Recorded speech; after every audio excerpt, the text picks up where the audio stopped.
अरे फूलवा फूलेला कचनार हो लोढ़ना हमरे के जइहे नदी। फूलवा फूलला कचनार हो लोढ़ना हमरे के जइहे नदी। के जइहे नदी हो के जइहे नदी। फूलवा फूलला कचनार हो लोढ़ना हमरे के जइहे नदी। के जइहे नदी हो के जइहे नदी। फूलवा फूलला कचनार हो लोढ़ना हमरो का जइहे नदी। ससुर हमारी गो इलक चहरिया।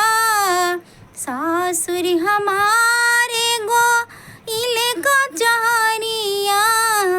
गइल का चहरिया हो गइल का चहरिया।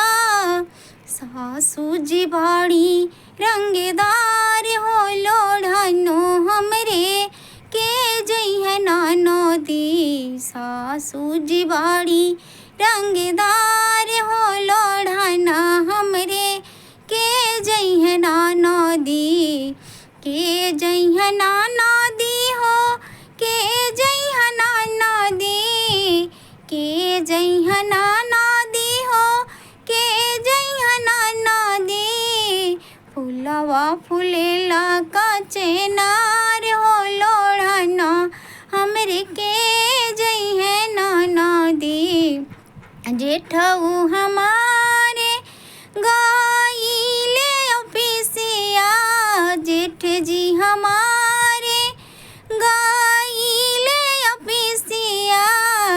गइले ऑफिसिया हो गइले ऑफिसिया। जेठनी जी बड़ी रंगदार हो लोढ़ना हमरे के जइहे नदी। जेठनी जी बड़ी रंगदार हो लोढ़ना हमरे के जइहे नदी। के जइहे नदी हो के जइहे नदी। के जइहे नदी हो के जइहे नदी। फूलवा फूलेला कचनार हो लोढ़ना हमरे के जइहे नदी। फूलवा फूलला कचनार हो लोढ़ना हमरे के जइहे नदी। देवर हमारे गो इलकाले जवा। गइल काले जवा हो गइल काले जवा। देवरानी बाड़ी रंगदार हो लोढ़ना हमरे के जइहे नदी। देवरानी बाड़ी रंगदार हो लोढ़ना हमरे के जइहे नदी। फूलवा फूलला कचनार हो लोढ़ना हमरे के जइहे नदी। के जइहे नदी हो के जइहे नदी। के जइहे नदी हो के जइहे नदी। फूलवा फूलला कचनार हो लोढ़ना हमरे के जइहे नदी। फूलवा फूलला कचनार हो लोढ़ना हमरे के जइहे नदी। के जइहे नदी हो के जइहे नदी।